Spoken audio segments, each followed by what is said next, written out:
tonight, and what we're going to look through, obvious, it's on the board here, ownership, practice value, practice purchase, looking at especially from the buyer's perspective. So I know many of you are practice owners. Most of the rest then are future owners, and I think it's good for everyone to hear the same thing. I don't change what we say based on who's listening. So everything in tonight is going to be relevant to all parties. For folks that don't know me, my name's David McCormick. The CVA after my name is Certified Valuation Analyst, not veterinary acupuncture. So I'm not a veterinarian. My partner, my father, Larry McCormick, is a veterinarian of the team. He owned 2 practices here in Pennsylvania, where we're located, State College. And about 20 years ago, he and I started doing practice valuations, actually 22 years ago, and with a focus on management and planning and guidance. And for those that were at the Midwest Veterinary Conference, I had sessions yesterday and the day before on that. It's pre-recorded if you did register. In 2003, we joined Simmons & Associates, and we started doing valuations not only for management and planning, but also for transactions. And the last 20 years plus is what's led to this session. I think education is key, and we want to go through that. So what we're doing tonight, just as the ground rules, as I mentioned, the Q&A as we go through, I'll try to address questions, but I'm going to save time at the end, and I'll stay as long as people have questions at the end until Zoom kicks us off.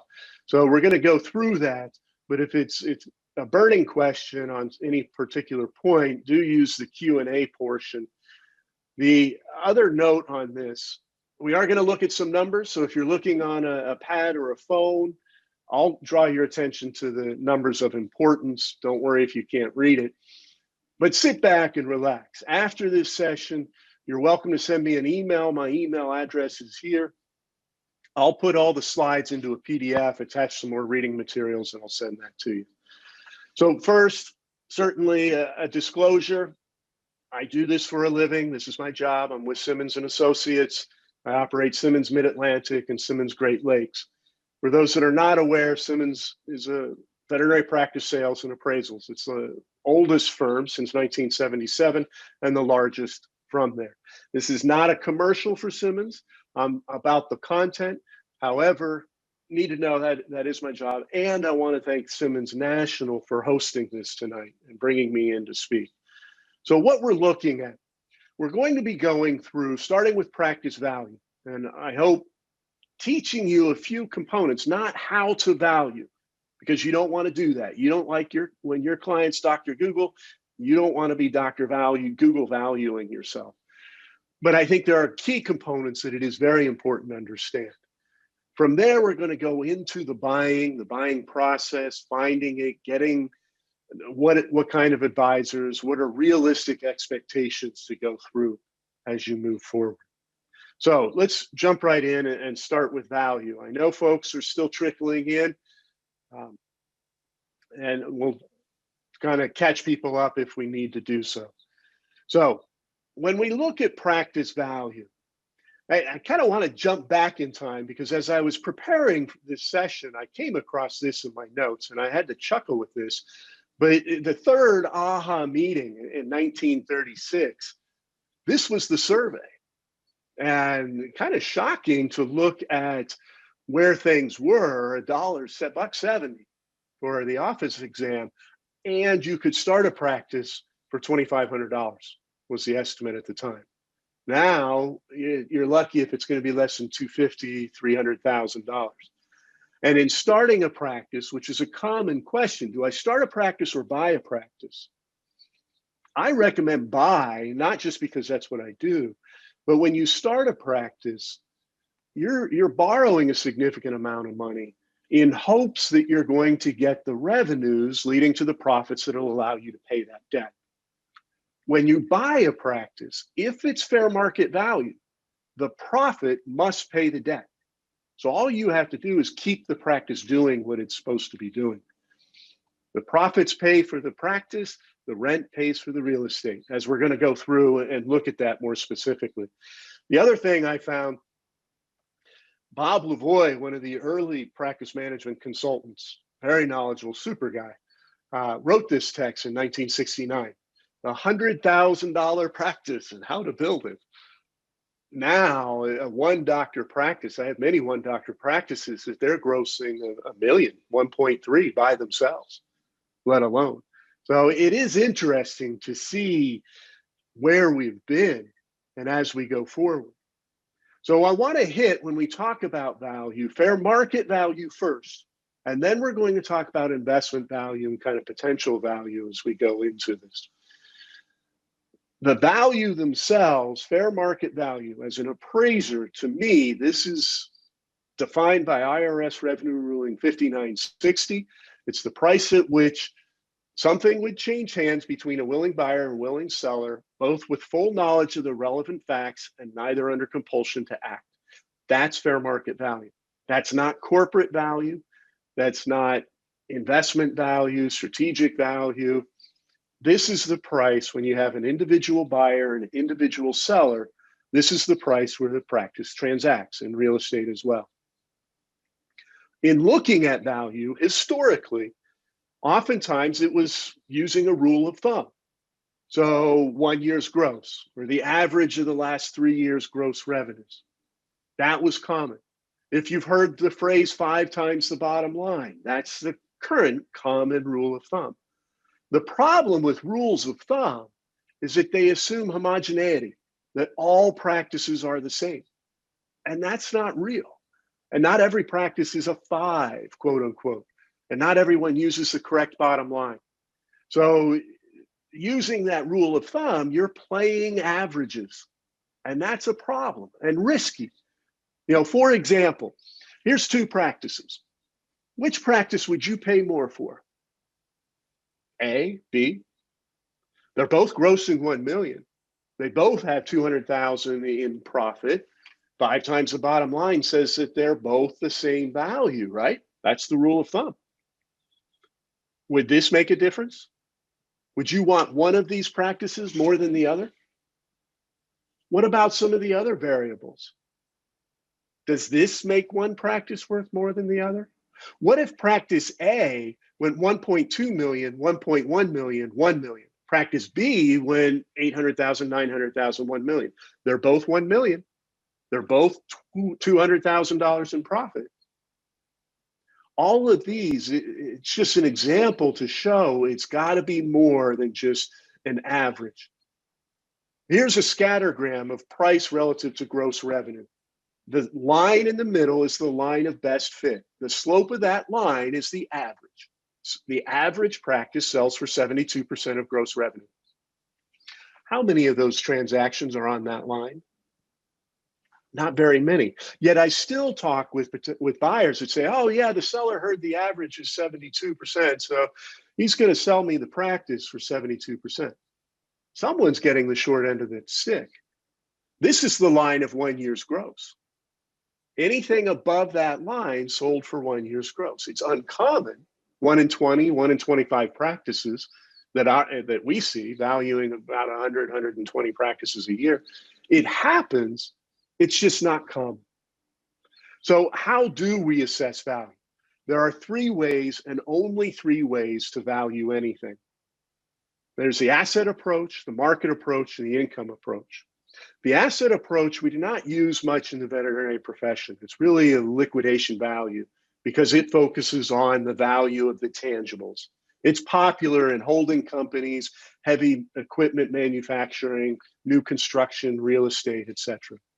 The market approach, most people are familiar with that through residential real estate, using comps, or buying a used car using Kelley Blue Book, because they're looking at other similar transactions.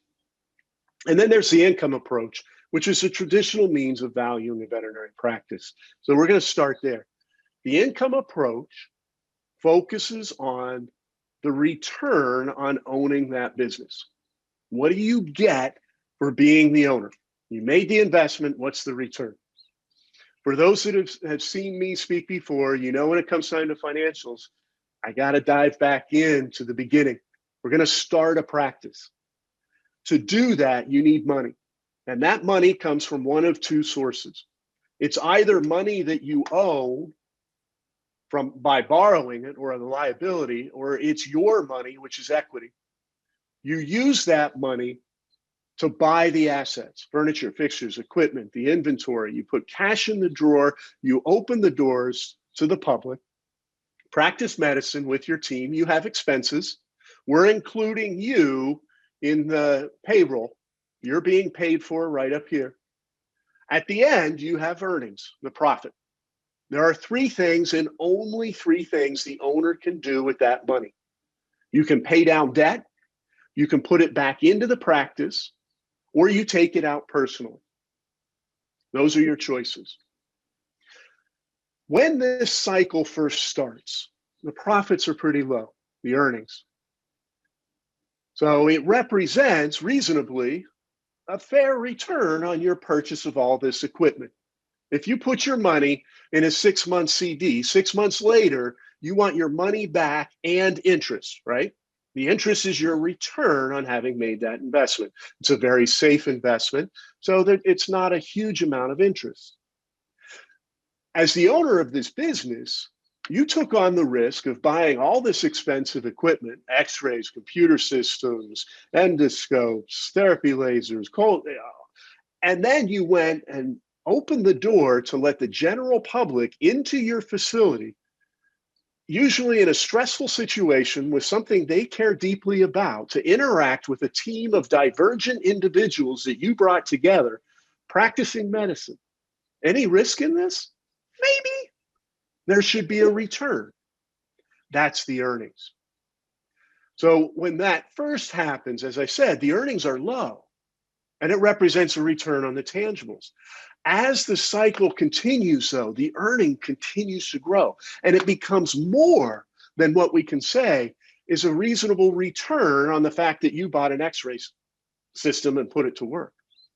So it must be a return on something else. It is. It's a return on the intangibles. This is your goodwill, your name, your reputation. Every practice has goodwill. However, that goodwill only has value if it produces a return, if it has excess earnings. In other words, profit over the return on the tangibles. We're going to come back to that. That's important.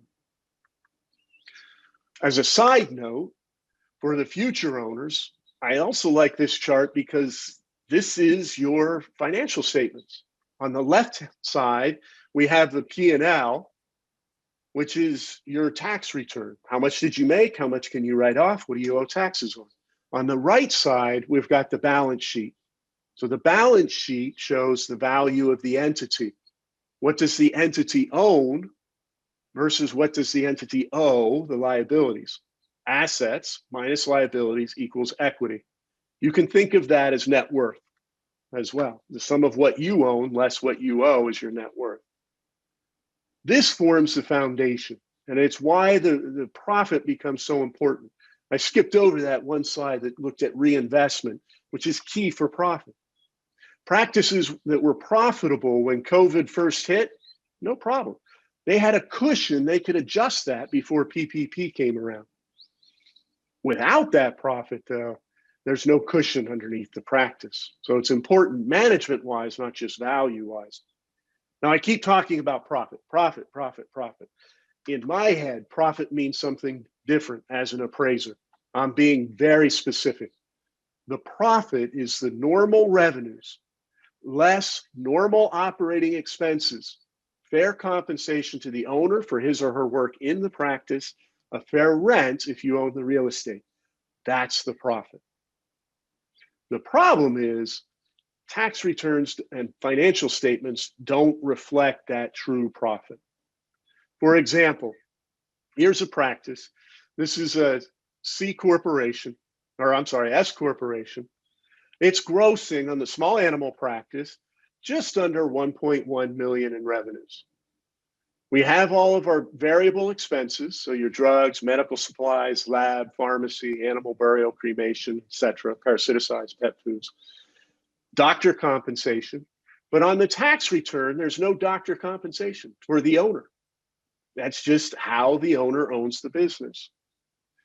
So we make adjustments in the first step of valuing a practice. We review every line item and we look to remove non-operating things like adjustment A, the expendable equipment.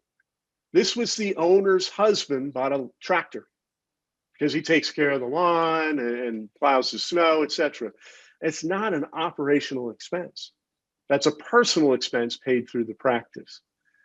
We also then had to adjust the compensation, the owner's work as a doctor.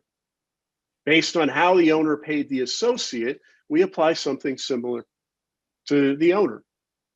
Just because you're the owner, you do not get paid more as a doctor. You get paid as a normal associate doctor. There's separate compensation, though, owner management compensation, because every owner spends time managing the manager, being the leader, evening, weekends, meeting with the accountant, etc. And in most practices, we allocate 1% to 2% of revenue, depending on how much work that the owner does versus delegate. Because the owner management compensation and owner compensation changes payroll, adjustment D, we had to build in payroll taxes associated with that. CE, meals and travel, was a little bit low. We bumped that up for industry expectations. Our goal is fair market value. So we're looking at market expectations. On retirement, pension profit sharing, right underneath that, we remove the owner's portion. The owner has control. The owner can do whatever the owner wants. So the owner's contributions are considered to be profit. And thus, then by removing that, that extra drops to the bottom line. On the bottom half of this income statement, we do have a rent and our facility costs, office expenses, banking charges, and on the bottom line, the profit. So the owner, based on her tax return, is being told her practice is 24% profitable. But that's not real. So we continue the adjustments. Yes, there is a rent, but it's high. The owner, again, has control, renting from a building that she owns. She can charge whatever rent she wants. We adjust that to a fair market basis. We remove some personal insurances. We put in lawn care and snow removal because that was the owner's husband doing that work. If someone else owned the business, they're going to have to pay for that service. Taxes and licenses, when we value the practice, we're looking at it as if someone else owned the real estate. And most commercial leases, the business is paying their share of the real estate taxes. So we built that in. We then removed, under professional fees, there were one-time legal expenses and consultants. It's not ongoing.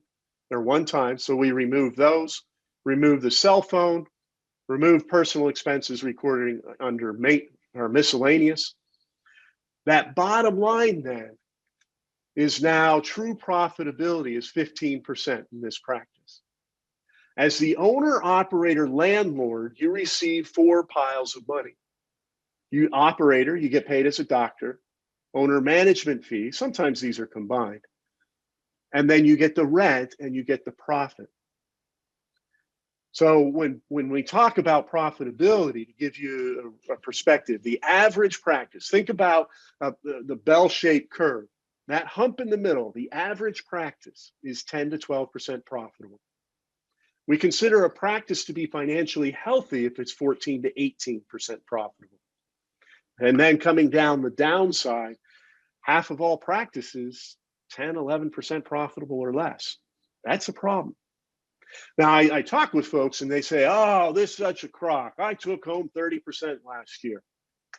Take home, that's the big pile. You got to take out this because you're a doctor, this because you own the real estate. What's left gets very small very quickly. So the first step in valuing any practice assessing any purchase opportunity is to assess the financials and look at what is the real profitability. Once we have that, we can come back to the valuation and we look at the income approach. We need two things: the profit, which we just talked about, and then the risk, that likelihood of the profit continuing. So the phrase 5 times the bottom line comes from right here. Bottom line, profit. The 5, if you invert 5, that's 20%. That's a capitalization rate. Dividing something by 20% is the same as multiplying by 5. That's the genesis of that rule of thumb. On the risk side, the appraiser is looking at the practice compared to not all practices, but practices that sold. And we're looking at these variables as they relate to the risk of the profit continuing and growing into the future. So this is the subjective component. The excess earnings method and the single period capitalization method are two of the most common methods within the income approach. There are many others, but these are the most popular. Historically, the excess earnings method was the first. In about 1984, 86, Owen McCafferty wrote the article in Veterinary Economics, and that started the train. The excess earnings method has been around since Prohibition. That's when the IRS created it. It focuses on taking the profits and separating it into how much is the return on the tangibles, and then how much is the excess, the return on the intangibles. Single period capitalization doesn't split the pile, just says this is the profit. So I want to walk you through this because there's a few elements, I think, especially for the future owners and the current owners working on evaluation, so you understand what's happening. So we have our bundle of assets. We're going to remove the cash because when you buy a practice, the cash stays with the seller. The buyer's going to get working capital. So we have our profit. In the excess earnings method, we'll start there. We take our profit, the earnings, 120,000. It doesn't matter what the revenues were. This is what was left over. Well, the revenues do matter because you got to have that to get to the end. But whether the revenues were 800,000 or 2 million doesn't matter. So we have our earnings. We need to separate how much of that was from the tangibles versus the intangibles. To do that, we have to value the tangibles. So what's your furniture, fixtures, equipment, all of that? What's it worth? Resale value. In this case, $120,000. A reasonable return, 12% per year, 10, 11, 12. Thus, the annual return from the tangibles is $13,200. We remove that from the earnings and we're left with $106,000 as the return from the goodwill. We can capitalize the goodwill to come up with the value of the goodwill. To that, we add the value of the equipment, and we have then the value of the whole, $585,000. Easy, right? Single period capitalization says it doesn't matter what tangibles you have, as long as you have what you should have. Thus, we have the profit, we have our capitalization rate, we have the value. So it's a much simpler process and significant. And the significance and the opportunities for error is why I only have one colleague who does the excess earnings method. Now, she does it very well and appropriately, but almost everyone else is using the single period capitalization. So opportunities for error, certainly in the profit determination. Remember, we made adjustments to the income statement. If you want an advocate appraiser, this is where they're going to find extra value or lose value based on how they adjust the income statement. Beyond that, you have your capitalization rates, and that's subjective with the appraiser. Now, some of you are already looking at that and saying, whoa, wait a minute. Why do you have 12% and then 20.5 and then 22.5? Why different capitalizations effectively?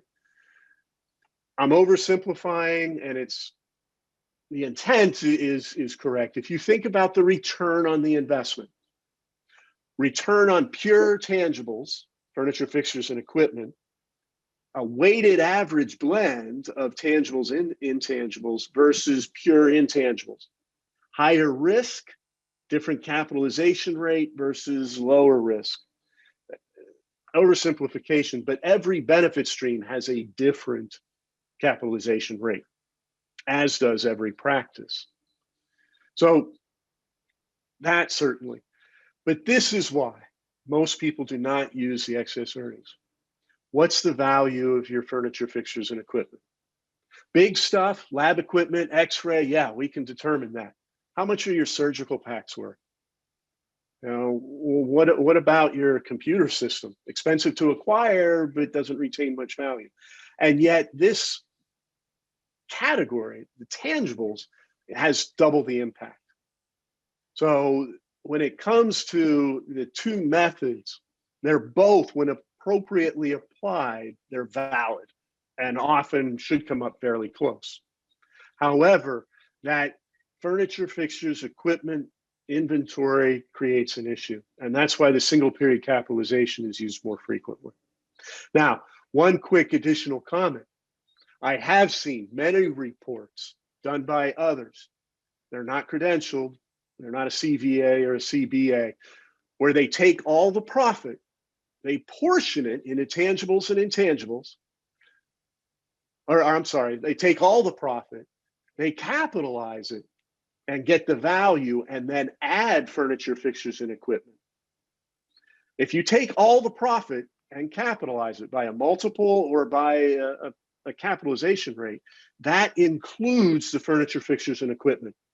You can only add it back if you first separated the benefit stream. So when you see somebody take all the earnings, multiply it, come up with a number, and add furniture, fixtures, and equipment, they're double counting the furniture, fixtures, and equipment. So you'll want to watch that, because they'll call it the excess earnings method, but that's not what they're doing. They kind of don't know what they're doing. The market approach. So on the market approach, historically, we couldn't use this method because we didn't have the data. But over the last 10, 15 years, Simmons has been working to build the Simmons VetStats transaction database and working with Vet Partners Valuation Council. The Valuation Council is myself and 25 friends, colleagues, and competitors, all credentialed appraisers. We meet monthly to talk about valuation. It's great stuff. We love it. But we built this transaction database. So now we can go to that and say, okay, in the last 5 years, I want to find some comps, comparables, other similar practices, similar revenue size, similar level of profitability. Where did they sell? And that can come up. That method, called the direct market data method, can result in a value. We can also look at another market method, which is a regression model that looks at the model or the market as a whole, and that can come up with a value. We're using IPSIPL regression analysis. The two methods are equally valid. For comparison, real estate would be direct market data. You find 4 or 5, 15 comps and come up with a value. The regression model looks maybe selling a used car.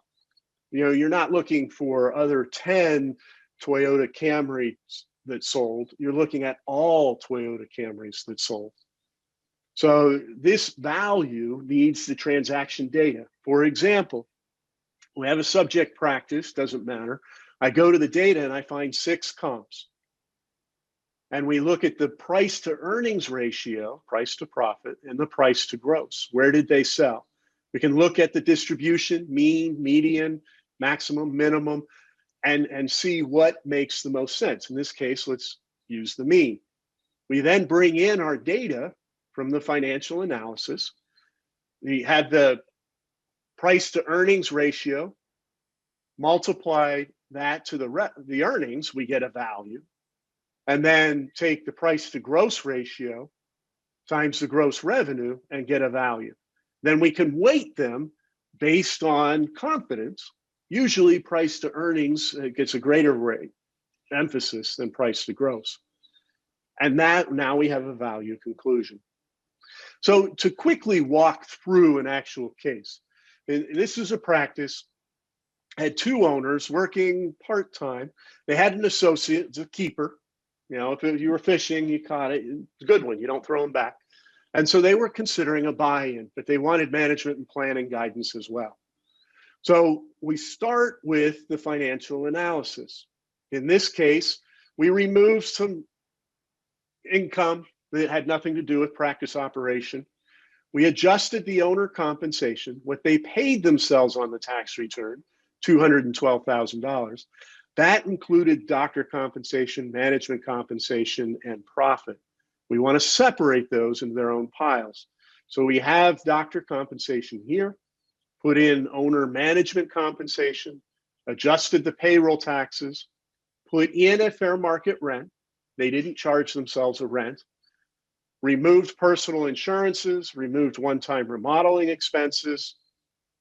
We removed depreciation. That's non-economic. That's writing off past expenses. And then we put in the economic reserve for future reinvestments. We also removed the interest expense. We do this because when we're valuing a practice, we're valuing it debt-free. That liability does not transfer. So we have our profit. This is a financially healthy practice, 15.8% profitable. So now we can go from here into the valuation of the practice. We look at the income approach. Now, this is where, 5 times the bottom line is the oversimplification. Kind of like describing a spay. Well, you knock them out, cut them open, take some stuff out, close them up. It's a little more involved than that. And so is the actual application of the method. We have our profit, but we can't capitalize that by multiple or capitalization rate because that would come up with last year's value. We want the value going forward. So first we have to grow it by stable long-term growth, usually 2-3%. We then capitalize it and come up with the value of this practice from the single period capitalization method is $681,000. So then we shift to the market approach. We go to the transaction database. Now, this is a mixed animal practice. Most of what's in the transaction database is small animal general practice. So maybe not one-to-one, we just want to take that into consideration. We have our statistics from the financial analysis. We go to the database. We found 17 comps, similar size, similar level of profitability. As a side note, we had statistical analyses done on the database that geography doesn't matter. Your practice where it is versus located in upstate New York, from the investor buyer, doesn't matter. They're buying the existing location, the existing profit. Number of doctors, exam rooms, does not correlate to value. So in this case, we have 17, pretty tight distribution, 4.92 versus 4.81. So that's looking pretty good. We can use the means and the original data to come up with then that the value of this practice based on the market approach, direct market data, is $659,000. We then come to our reconciliation. We weight these. We gave the income approach greater emphasis because of a lack of confidence in our comps. They're good, but they're all small animal practices. And the reliance that most investors are focusing on the profit and the earnings, that the value of this practice is $677,000. Now, that's a real quick valuation process. Normally, a valuation, once the appraiser for us, once we receive the data, and I know this was one of the folks' questions, it typically takes 6 to 8 weeks to complete the process. Now, that's a full valuation. That's not a back of the napkin. We try to work as quick as we can, but we want to be right more than we want to be fast. So we've done them as quick as 3 weeks when we get all the data and all the answers really quickly. Typical cost for evaluation, most of the folks in the valuation council for a summary report is going to run anywhere from $2,500 to $5,000. So in this case, in this example, and this is where management plays the key and why we advocate practice valuations for management purposes. This was a healthy practice, but look at the trend in profitability. 19%, 17.9%, 15.8%. The owners had no clue they were losing profit. That's not sustainable. And that's why we recommend every 3 to 5 years on an ongoing basis, value your practice. Because we use this as a diagnostic tool so you can fix it. That's what they're doing. The other component of this was that they were looking at a buy-in. And this, we want to look at what's included in the value. Now, we focus on an asset value or the enterprise value. This is the value of the practice only. The determined value includes everything that was used to generate the revenues that results in the value. So the value includes furniture, fixtures, equipment, includes the inventory, includes the goodwill, and in a transaction, it includes a non-compete from the seller. It does not include leases, loans, liabilities, does not include the checking account. When you buy a portion of a practice, you're not buying a part of the practice, you're buying a part of the entity that owns the practice. The entity owns the practice and the entity owns the checking account and the emergency fund and the debt and accounts payable and taxes accrued, etc. So now we have to shift from valuing the practice to valuing the whole back on the balance sheet. So we look at the sum of what the entity owns less what it owes is the value of 100% of the shares. That's what you're buying 20% of when you buy into a practice. Another general comment on profit. In the last couple of years, EBITDA has become a very popular term, mainly due to the corporations coming in. EBITDA is an assessment of profit. So it's the earnings or the profit before you pay interest, as if debt-free, before you pay taxes, which is true for almost all practices anyway, and before depreciation and amortization. So that's essentially the profit. The key as we look at this, and certainly as profit goes up, value goes up. That it can go up, may not always. Ambulatory equine can be exceptionally profitable, or a mobile practice, but they may have different risks. So it's not always 5 times the bottom line, right? So the key, coming back to where we started, fair market value, I can buy, you can buy, anyone can buy. The veterinary lenders, as we'll talk about, are fine loaning the money. But there's also investment value. Investment value or synergistic value, that's a price to that particular buyer. So when a corporation comes and says, oh, hey, we'll value your practice, they're not fair market valuing it. They're determining what price would they pay for it. And it's a price to them. And the first offer is not their final offer. So we want to look at that, the general rules of thumb, recognizing that they're dangerous. Fair market value, the multiple, most practices, 4.2 to 5.5, bigger, stable, profitable practice, maybe 6. Investment value, how bad do they want it? 6, 10? I did a 12 and I did a 15 times the bottom line. And that's where the problem often comes in for exit planning. You want to sell it to your associate, but I'm getting 2 times that from a corporate. It makes it tough. And for you as future owners wanting to buy a practice, if you're looking at a 2 or 3 doctor practice or more where the owner is fine staying, you're going to end up having competition that you can't match, because it would be akin to paying $30,000 for a $10,000 car. Why would you do it? You just can't. So it gets challenging when we look at that. So I had a question there. The question is on adjusting doctor compensation, using a specific example. But one of the ways we look at that, when it's multiple doctor practice, we're going to look at how the owner pays the associates and then apply the same to the owner. When it's a 1.5 doctor practice, we're going to look at regional compensation. And in some cases, I do have practices that are located in places where doctor compensation is 16, 18, 19% of production. Most production-based equivalents are 19 to 21, maybe 22 is what we most frequently see. But what the question you ask is great because you're asking a question about the adjustment and not accepting the adjustment as fact. And that's the key when reviewing evaluation. Why was the adjustment made? And did they miss adjustments? For example, in Dad's practice, Mom did the books. She didn't get paid, but she did the books.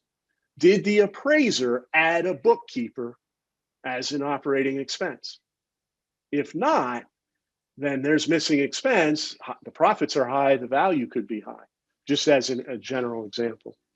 So now I want to shift into more on the buying side and for future owners, because that's really the core. How do you finding a practice? Once you found it, now what? And then what to expect on the transition. The first overarching comment, as you're looking for a practice, cast a broad net. The number one thing I run into is that buyers say, I live here, find me a practice within a 30-minute drive, I can't move. You might be looking for a practice for a long time. If you can move, maybe move 30 minutes, an hour, yes, you might have to drive an extra 45 minutes back to grandma's house, but you're more likely to find a practice. I have several great practices. Southeast Michigan, Northeast Ohio, all over Pennsylvania, in my territory. And I know all the brokers do.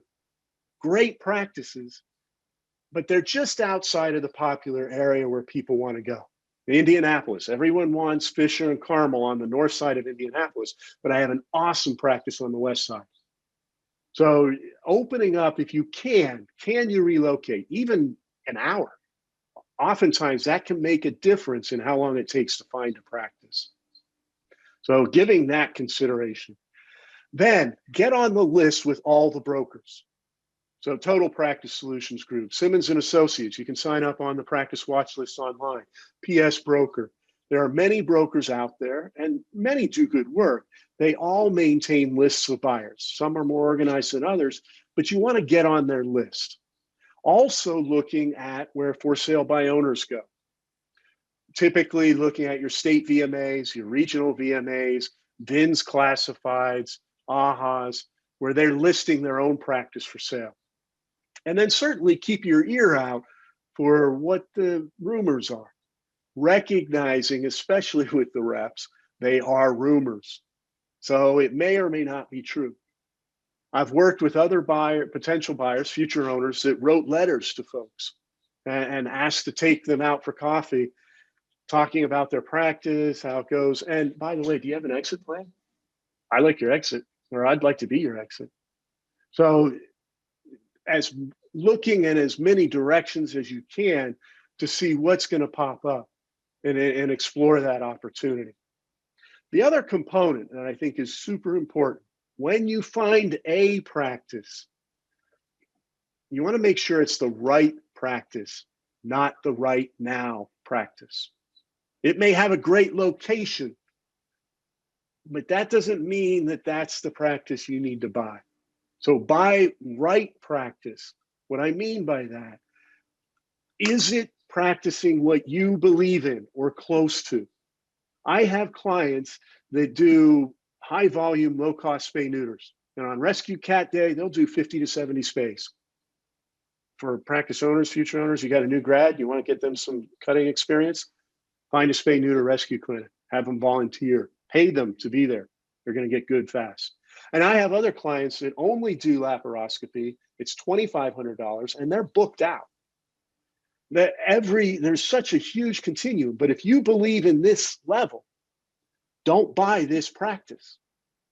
Those clients are thinking they're getting great medicine. They don't want what you have.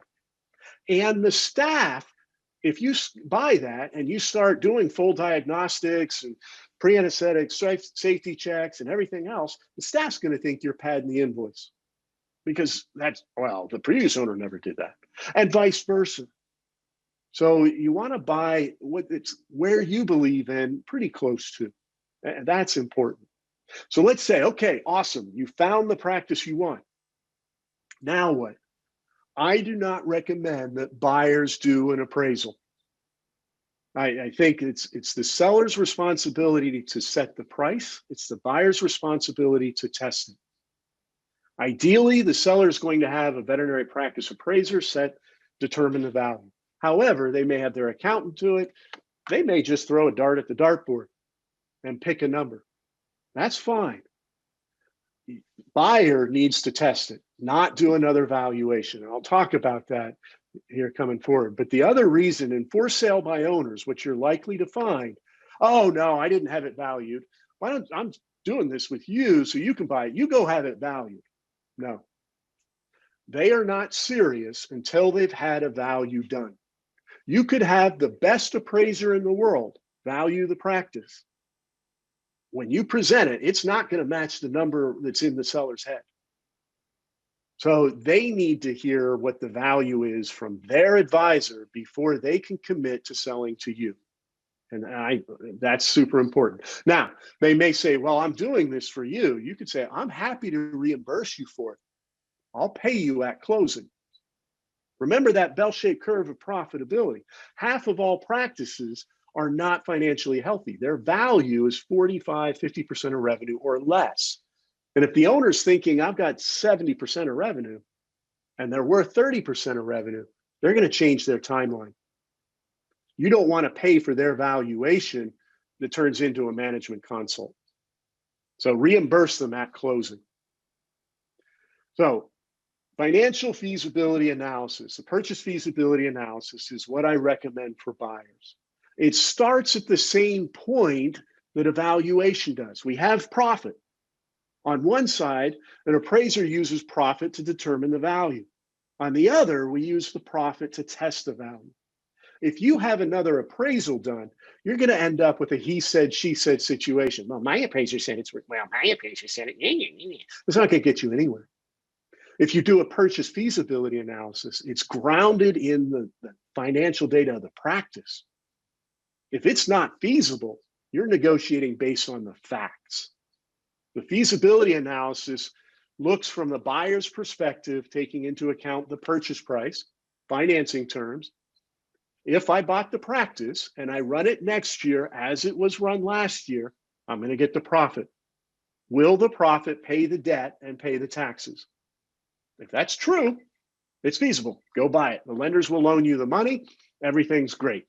If it's not true, now you're coming back to the seller and saying, hey, tell me where your data is wrong because I can't buy this practice.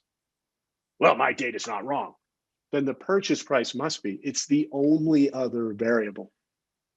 So this analysis starts in 4 steps. We're going to walk through one. First, adjust the income statement like we do with it to determine true profitability. And then building in your forecasting assumptions. What's the current interest rates? What projection, what growth rate, et cetera. Make the projections and then look at the what ifs. What if the profitability was this instead of that? How comfortable are you with the numbers? So here's a scenario. We have a Schedule C sole proprietor practice, $688,000 in gross revenue. We make adjustments. We build in doctor compensation. We build in owner management compensation, adjust payroll, CE meals and travel. We adjusted the rent from a high rent the owner was doing as a tax strategy down to a fair market rent. Remove one-time expenses, remodeling expenses, remove personal cell phones for the seller's family, adjust the depreciation. The profitability of this practice is 10.9%. That's our foundation. Now, in all of these, I'm only showing 1 year. The appraiser, the analyst, is going to usually look at 3 to 5 to identify trends and better diagnose what's going on.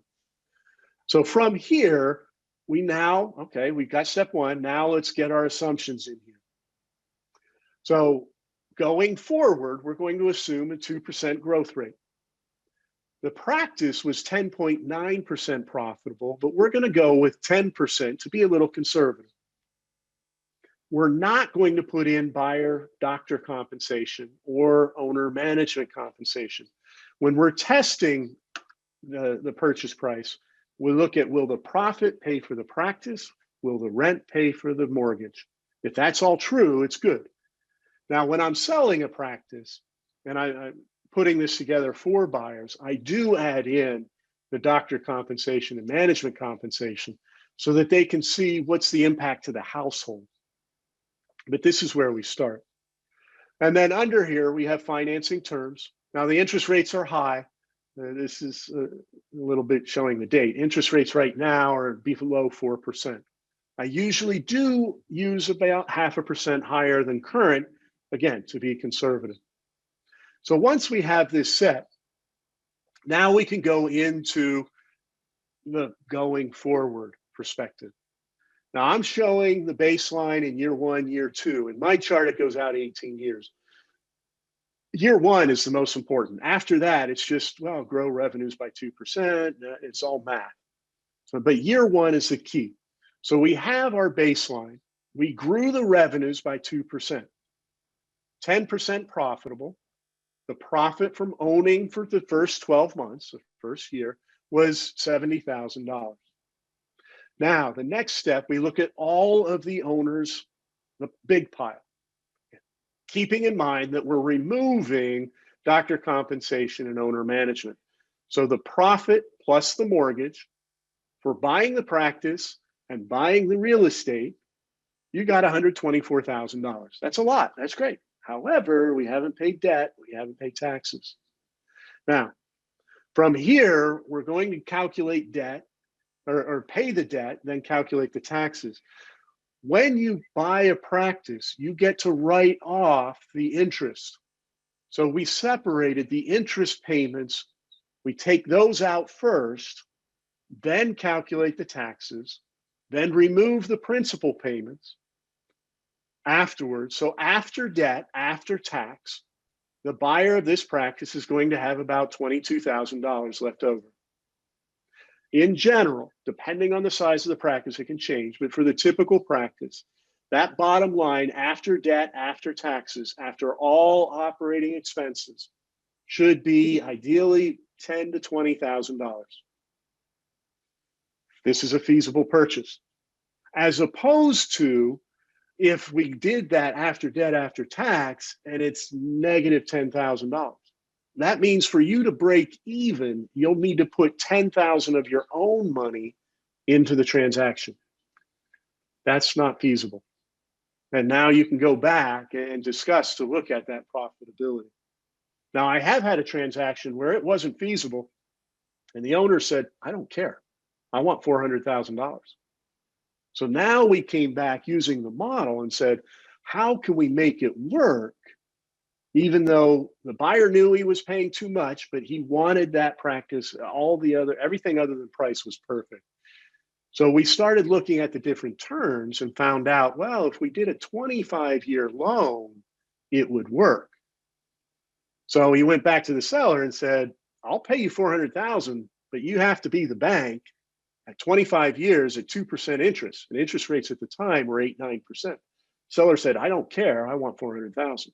So it was almost one of those scenarios, as kids, you're going to share a brownie. One kid gets to cut the brownie. The other one gets to choose first.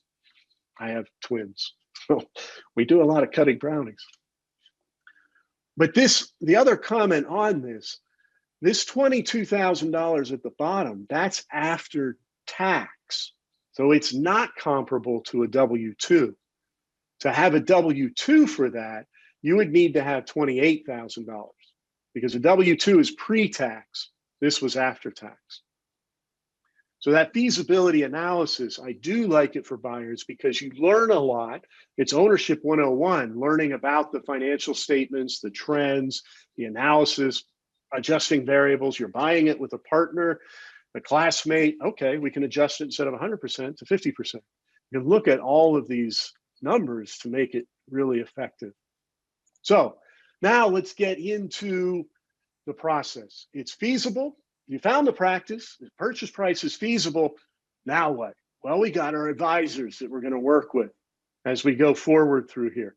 starting with the appraiser or broker that's going to do your feasibility analysis. It may guide you the rest of the way through the transaction. You're going to have an accountant. If you don't have a veterinary accountant, and there are many, vetpartners.org is the Consultants Association. There's veterinary of all of these. They can guide you. A local accountant can also be good if they have other small businesses, especially like dentists and chiropractors, which are very parallel financially to veterinary practice operation. The lenders I want to talk a little bit on as well.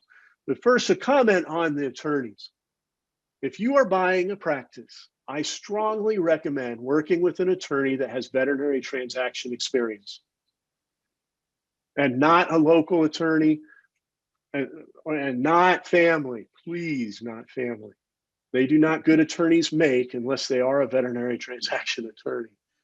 The attorney is going to guide you through more than just the offer and the letter of intent and the purchase contracts. They're going to help you create your entities, create your operating agreements, create leases, and work with the bank and help through the process in addition to all the things that I do. So you want that guidance. I think that's important.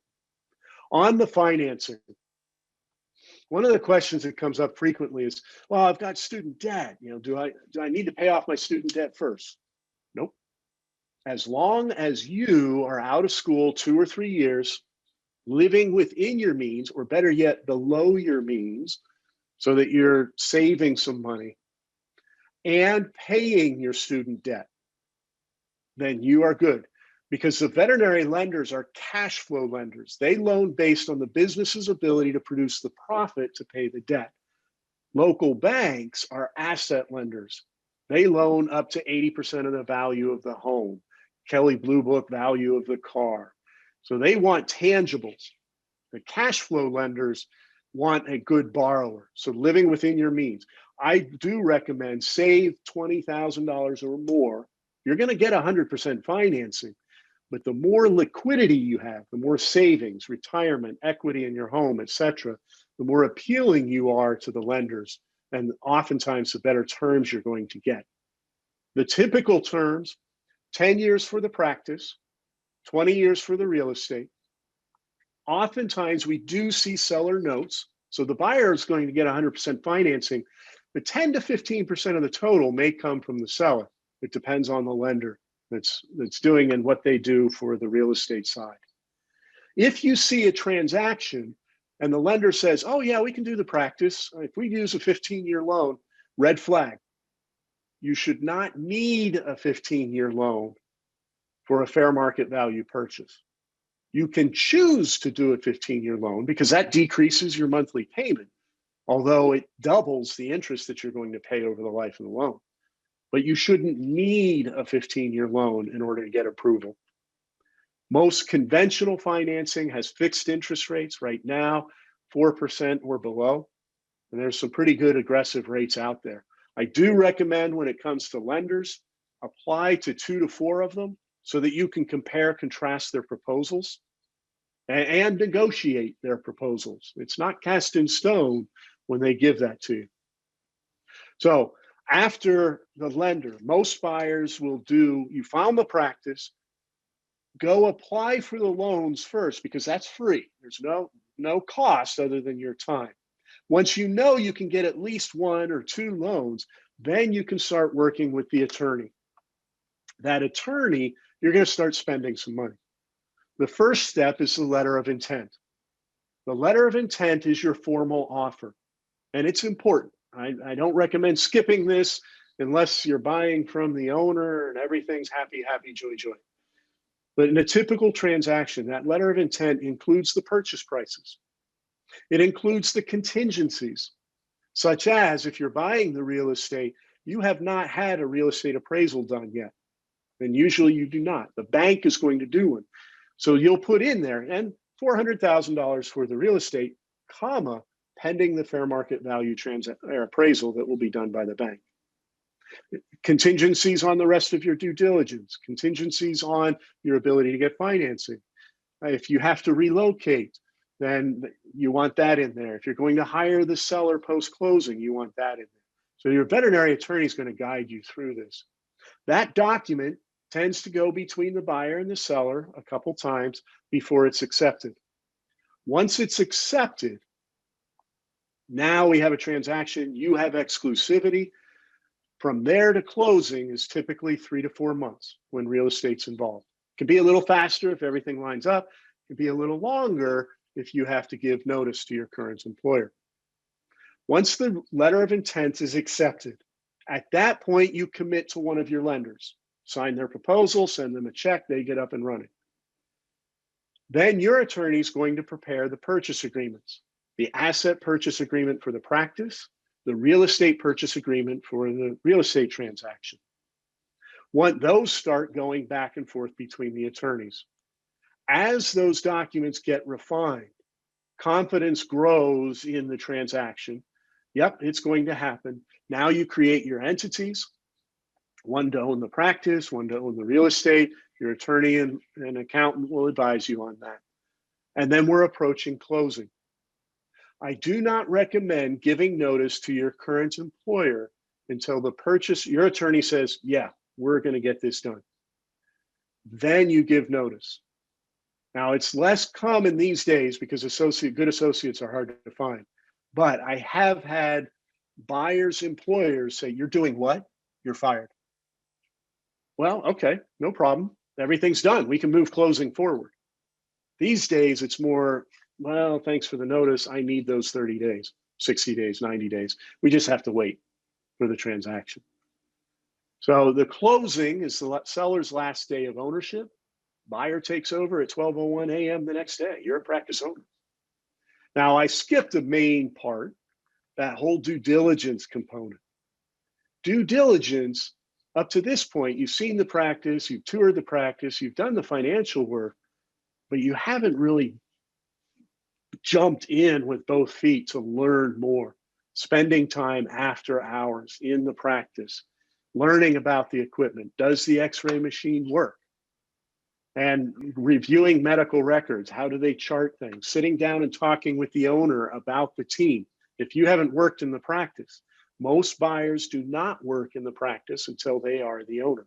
You meet the staff 10 days prior to closing. So you're going to meet with the owner to talk about the staff, their strengths, their weaknesses, the opportunities, real estate due diligence. The bank is going to do the appraisal. You're going to have a building inspection. I do recommend building inspections, whether you are buying or leasing the real estate. If you're leasing the real estate, as the tenant, you're going to be responsible for maintenance and repair. So it would be good to find out, is there any deferred maintenance? Because you can use that for negotiating. If you're relocating, got to learn about the community, the schools, on homes. If you are relocating, I do not recommend buying a home right away, unless you know the town, the community. I recommend, for two reasons, finding a rental property for the first year. Reason number one, I just mentioned, you may not know, you could buy a house on the east side because it was available, and then 2 years later, shoot, I wish we were on the west side. The other reason is, for the first year of ownership, you need to be focusing on the practice and not thinking about remodeling the kitchen, landscaping, and everything else that come up when you're a homeowner. You can try and avoid it, but it comes up. So if you can defer that and really focus on the practice for the first year, that needs to be done. Other details to consider as we go through this, and this is kind of on both sides. On the real estate side, do you want to own it or lease it? Many practice owners and sellers are thinking, well, I want to keep the real estate because that rent's really nice. However, you own special use real estate. If you lose the tenant, can you find another buyer or another tenant? If the answer is yes, okay, you're good. If the answer is maybe not, then you're better off selling the real estate and doing a 1031 tax exchange. That allows you to buy another commercial real estate, like a single family home, that you can rent out easily and find tenants, and defer the taxes on the first sale. So your advisors can tell you more about 1031s. On the buying side, if you don't want the real estate, then you're going to do a lease. You want to make sure that you have the lease renewals. The banks are going to want to make sure that you have about 8 to 10 years guaranteed. So if you have a 3-year lease, you want 2 renewals, which means at the end of year 3, you just say, yes, I'm renewing. You got another 3 years. And that gives you that time there to put things together. I mentioned meeting the staff. Usually that's not until right before closing. The less time the staff know, the better. Less for them to worry about.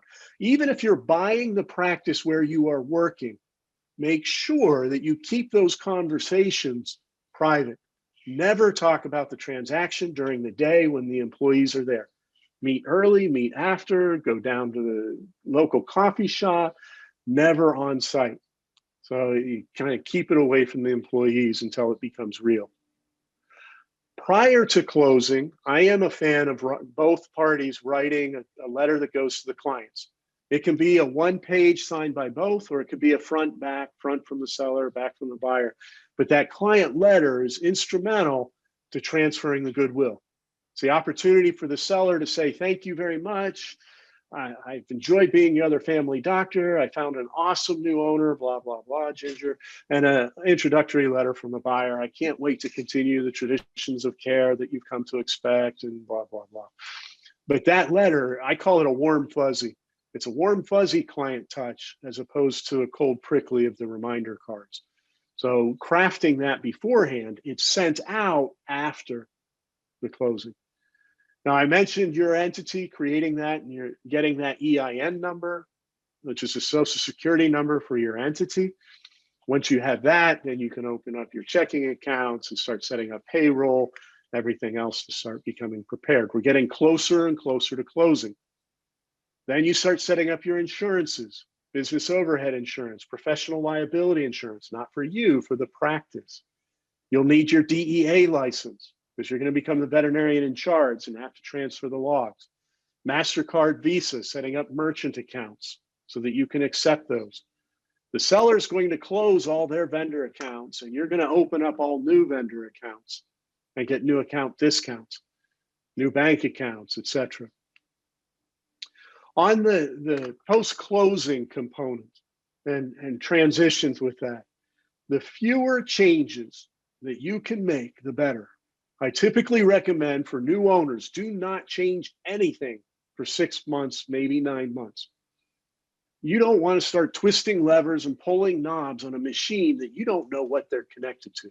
If it's not a health or safety issue for staff or pets, or a team morale issue, negative client or negative team member that can't adjust, yeah, that you got to fire. But otherwise, try to minimize change. There'll come a day, usually around 2 quarters later, 6, 9 months, where you wake up and, yeah, the coat fits. I'm an owner. Nice. And you'll know that you understand things. Now you can start coming up with a plan to make change. As far as keeping the owner, if the two of you work well together and the owner's retiring, I do recommend it in the sense that maybe they come in a day a week. Now you pay them relative to production so that they're producing, but that day a week is not that you get a day off, you get a day on. They're there working in the practice as a doctor while you're there working on it as an owner. And that can help you manage the traditional owner work hours of evenings and weekends and be a little bit better structured. So I have some questions and I've got time here. I know I tried to keep it to an hour because I know everyone's got full schedules, but we've got questions. As long as they don't run by too quickly, I'll answer them. One of them, the first one here, do you have guidelines for what we should shoot for in terms of expense levels in order to ensure a solid bottom line? Most definitely. Now you mentioned rent at or below X%. Rent varies because that you don't necessarily have control over.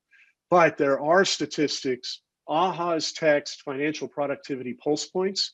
It's in their Vital Statistics series. That's where we get statistics. Denise Tumlin's Well Managed Practice has very good statistics as well. I'm working with a colleague, Louise Dunn, to make a user guide for the Financial Productivity Pulse Points. But one, just as an initial reference, your variable expenses, drugs, medical supplies, lab, parasiticides, pet foods, etc. Typically in a small animal practice, those should be 22 to 25% of revenue. If it gets higher than that, it starts consuming profit. But there are good resources for that, that better than this section here focusing on transactions. Please tell us again why you took the salary out of the feasibility study. Okay, so in the feasibility analysis, when we're testing fair market value, the pure test is, will the profit of the practice pay for the debt and pay the taxes? That's different from a household cash flow perspective. So in doing the analysis for your household, we're going to look at total cash flow. So we're going to say you get owner doctor compensation, owner management compensation, the rent, the profit. Now we're looking at the money that's going to come to your household. But the true test of a purchase price is purely, will the profit alone pay for it? That's why in the analysis I showed you, the feasibility analysis, I removed that doctor compensation and owner management because we were just testing the purchase price, not necessarily looking at your household cash flow. Is that after paying yourself out? So yes, when we adjust the income statement, we're paying everything. The profit is after paying everything. So we've paid you as the owner or future owner your doctor compensation. We've paid all the staff. We've paid all the operating expenses. That's the profit. The other way to look at the profit, if you own the business, but you lived, and the practice is in Michigan and you live in Florida, what checks are you going to get in the mail? So you don't work there, you're paying some other doctor. That's the assessment of profit when we're looking at it. Now in the feasibility, whether we add that back depends on which perspective we're taking for that. How do buyers pay for the expenses associated with veterinary lawyers, feasibility, etc.? These are awesome questions. Thank you. That is money out of hand initially. So again, you need to save $20,000 or more because you're going to be paying for the attorneys, you're going to be paying for the insurances. If you're traveling to visit the practice, that's money out of pocket, your pocket.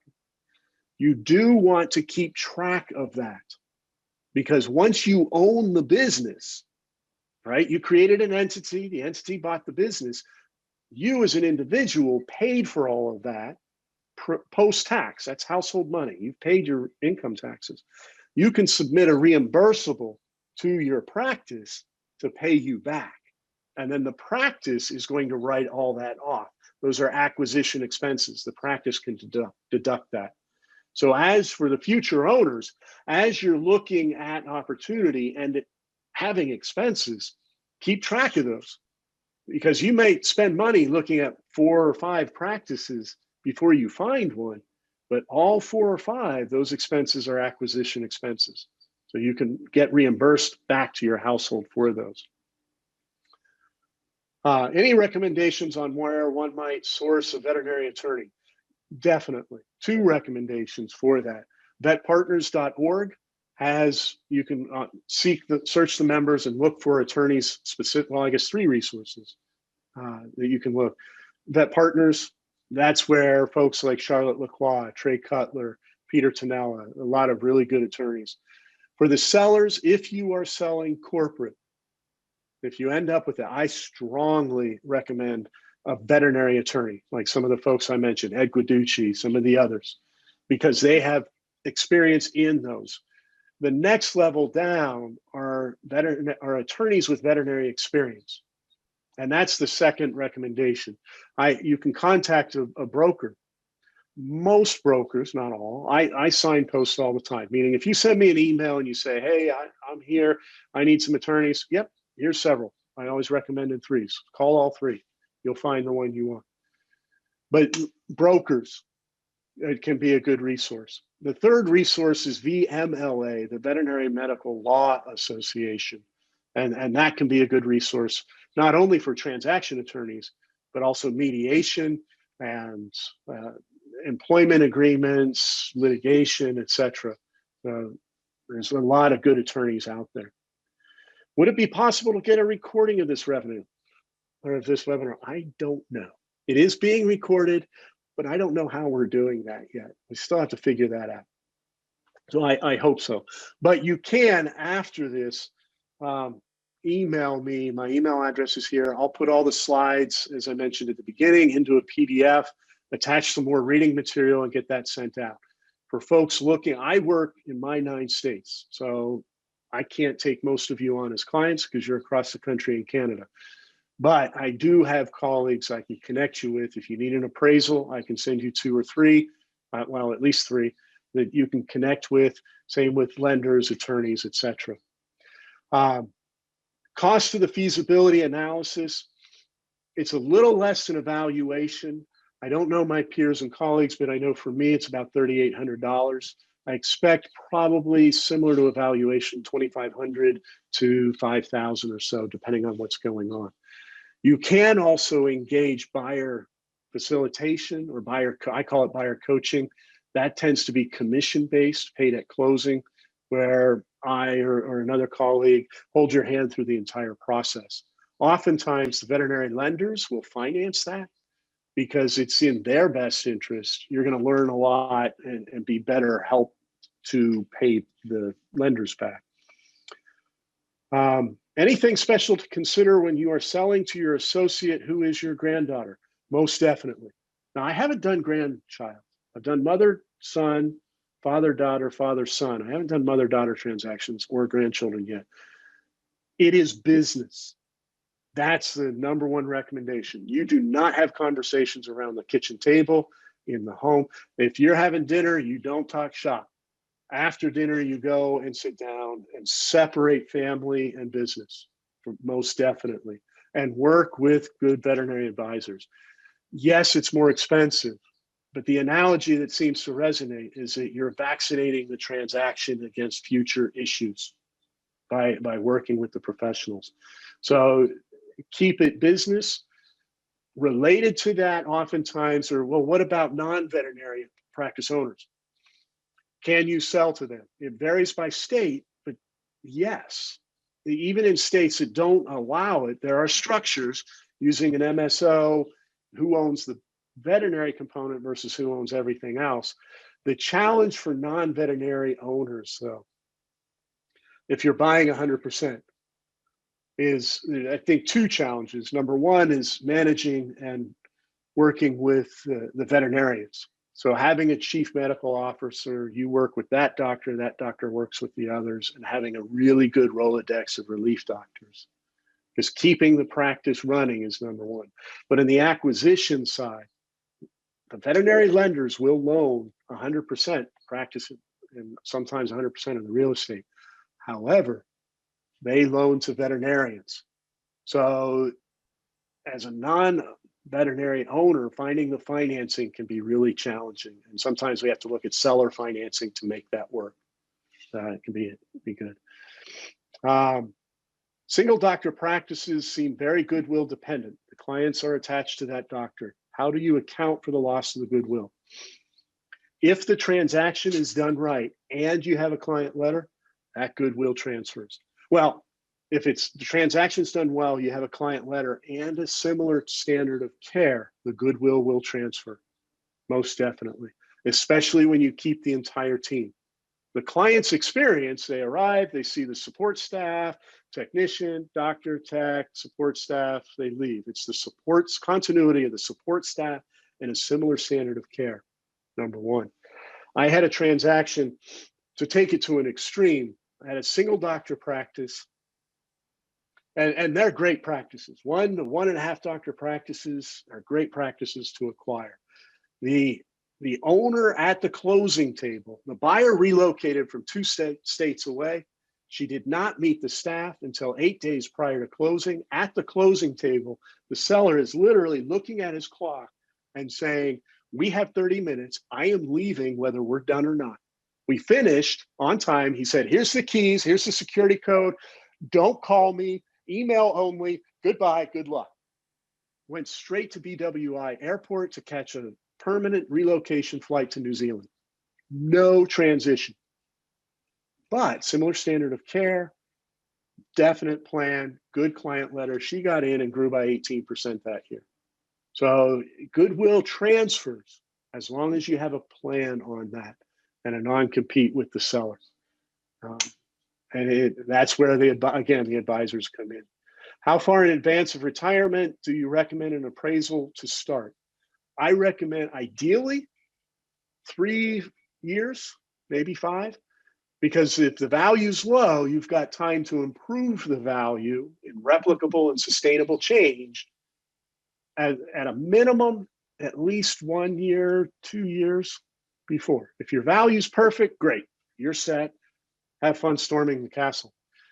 But if it's not, that's where it's nice to have that extra cushion. Almost every valuation we do, half of all of our valuations are purely for management and planning. And almost every one, there are things we identify that pay for the valuation by orders of magnitude. How far should we make the exit plan? Yeah, definitely 5 years ideally. That's another session. Maybe we should teach one of those. How do you handle inventory and practice valuation? Awesome question. Remember, the practice value includes everything that was used to generate the revenue that results in the profit. It includes the furniture, fixtures, and equipment, and it includes the inventory at normal operating levels. So as the seller, they need to maintain the inventory.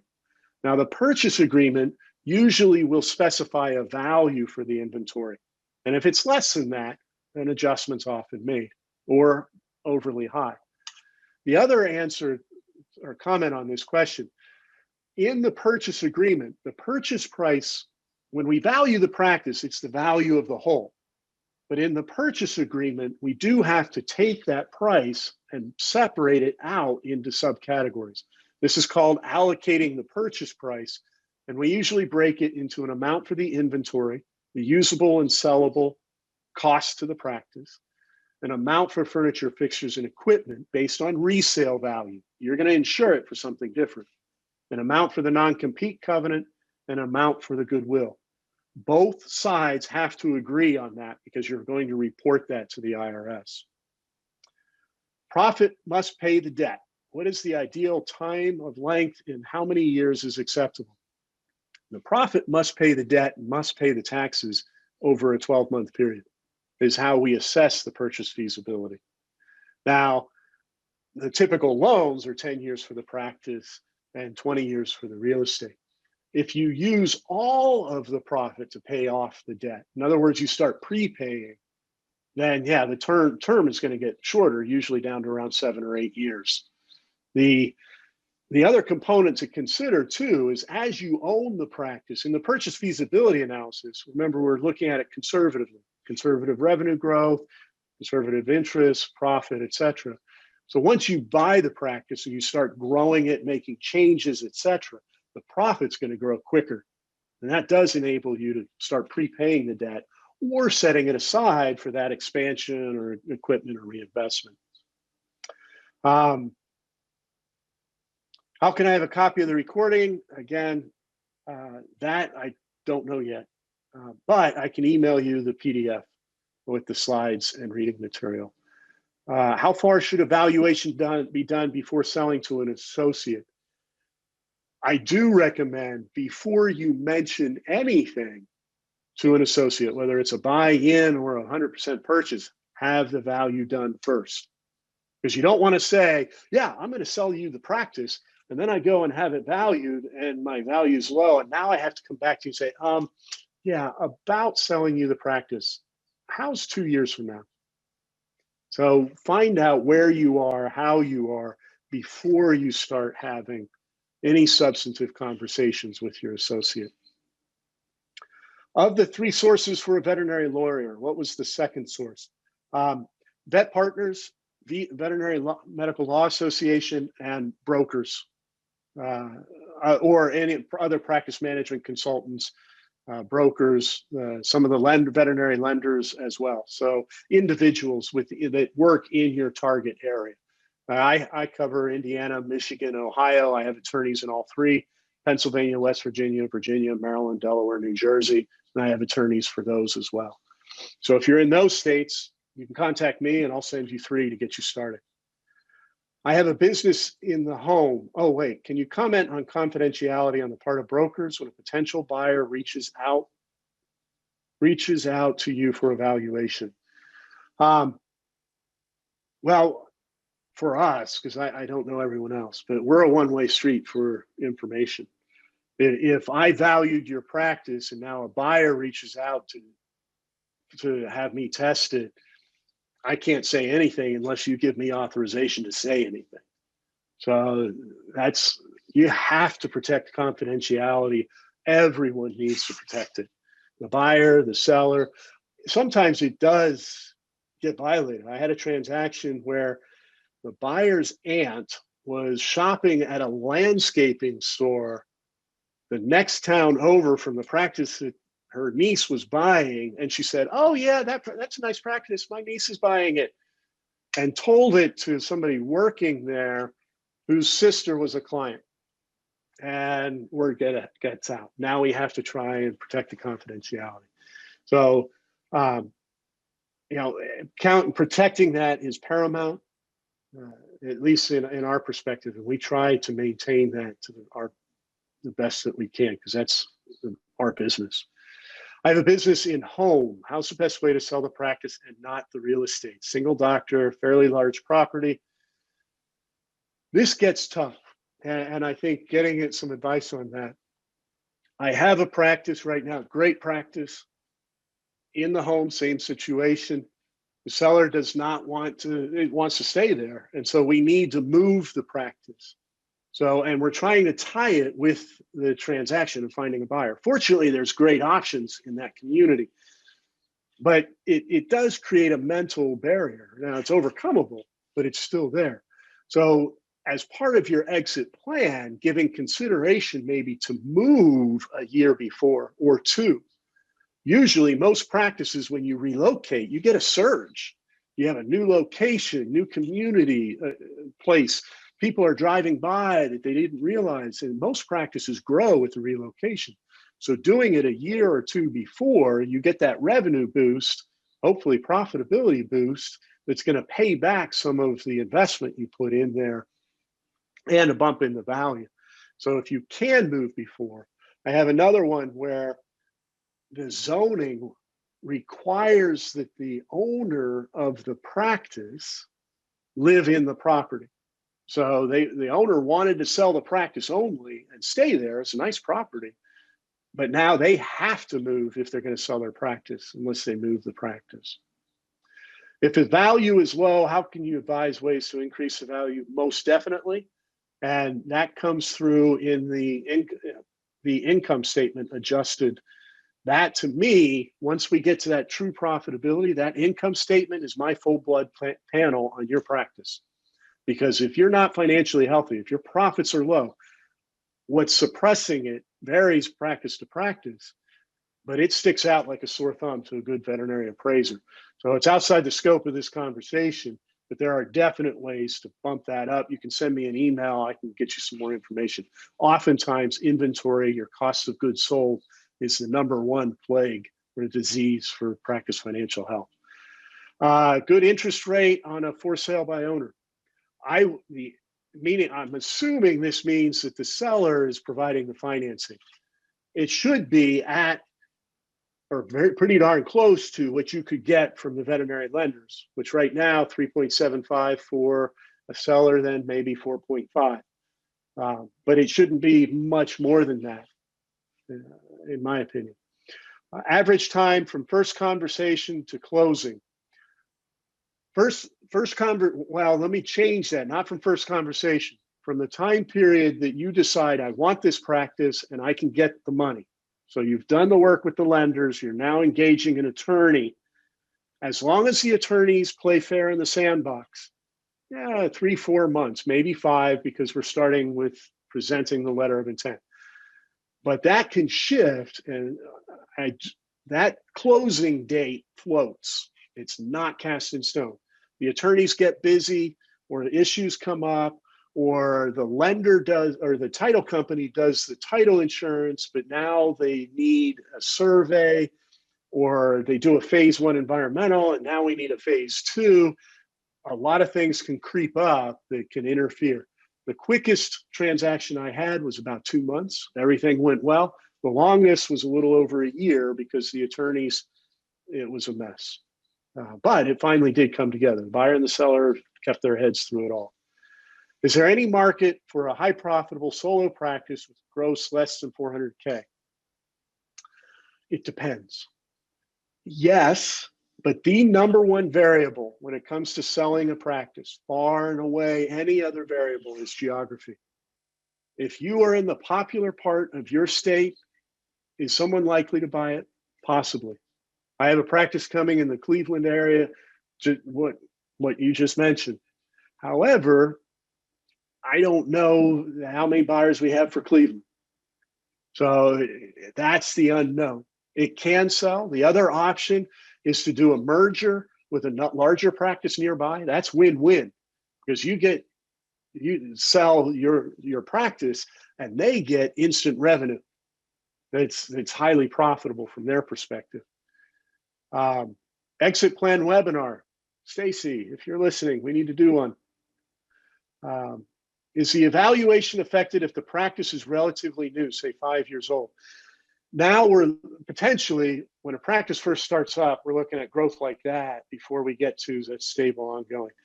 It's not a problem to value those kinds of practices. You just want to make sure you're working with somebody who has that knowledge and experience. A veterinary practice appraiser will be able to work on that. Examples of veterinary lenders. Yes, and now I was asked for examples. I'm not plugging anyone, although they're all very good veterinary lenders. Bank of America, Practice Solutions, Wells Fargo, Practice Finance. There's regional banks as well. First Command is another very good lender. If you want to email me, I can send you 3 or 5 or 6.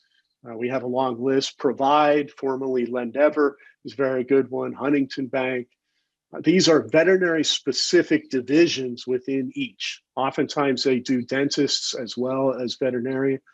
In unique situations, I have specialty lenders that can do depending on the details, non-veterinarians. I've done one where the buyer had a bankruptcy 3 years ago. I work with a loan broker, Charlie Habush of Specialty Capital. He can help find folks to fit those special needs, extra low capital, especially in situations where you have no savings. SBA loans, Live Oak Bank is a phenomenal SBA veterinary lender. So there's a number of options, and I think looking at several is the best step. Is there an advantage to a gradual buy-in over a buy-out? I'm not a fan of gradual. If you're going to do it. 20, 48, 100. Or 20, 40, 100, whatever.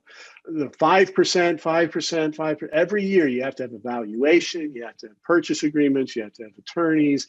So do it.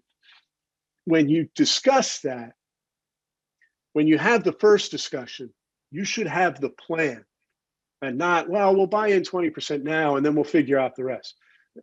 As a buyer, you should say, okay, I'm going to get 20% now. When do I get my next 20%? And have that plan. Then review it annually. Or you said 3 years, it's now 2 years. Are we still on track? And make sure you kind of talk through that. There's a lot more on buy-ins to discuss, but we can schedule a call separately. How do you protect yourself from embezzlement working with a new staff? Checks and balances. Denise Tumblin has written a lot of good stuff on that. Marcia Heinke is another excellent consultant that has good content on protecting yourself from embezzlement and what you delegate versus what you oversee. Embezzlement's huge. Got to watch out for that. And the equine ambulatory practices, the valuation. There's different risk, number one. And I think somebody else had asked about earnouts. I often see in large animal practices, specialty practices, application of an earnout. And equine is similar, depending on what type of equine. Are you hobby horse, show horse, sport horse, etc. Those can all vary. But the concern in a transaction is that there's a lot of personal goodwill, because equine horse owners are different, and they're tied to you like a specialist as opposed to tied to the practice. So in those scenarios, we do see an earnout. What the earnout does, let's say your practice is worth $600,000. I'm concerned that I'm not going to get that. So we come to the table and I say, look, I'll pay you $600,000. I'm going to pay you $400,000 at closing. Then 12 months later, if the trigger happens, I'm going to pay you the other $200,000. Now, if you're going to do an earnout, I like a simple earnout, simple trigger. It's like gross revenues. So if your gross revenues last year were 750, then I may say, if my revenues hit 700,000, 12 months after closing, then I owe you the other 200. If I don't hit 700,000, then I did not get what you had to sell, so I don't owe you. And there's all kinds of variations.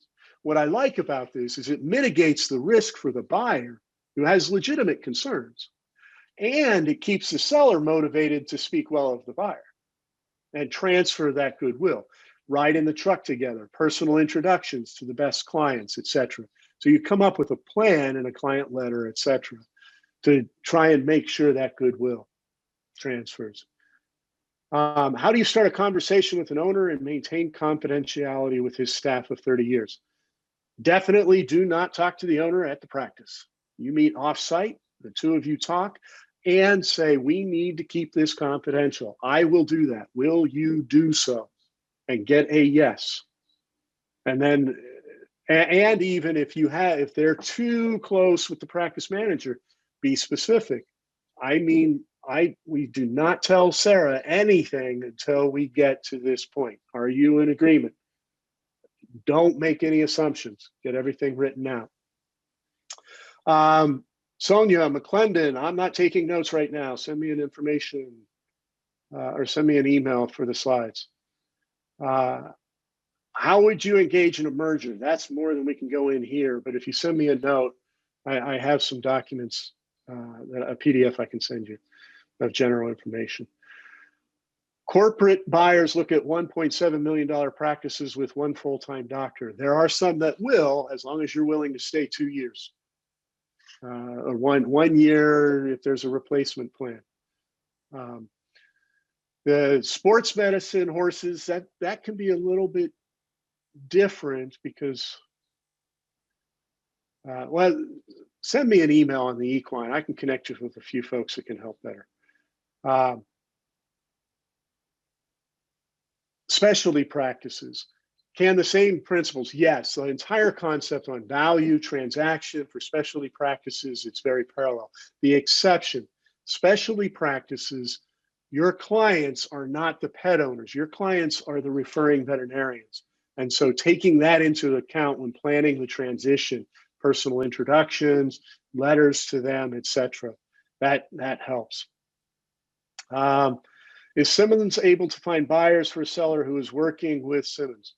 Well, that's our job. For my clients, and I have 30 some practices for sale, I just looked at my board. My job is to find buyers for them. And to that extent, we do. I have 250 people in the Great Lakes area, Michigan, Ohio, Indiana, waiting for a practice. However, they won't move.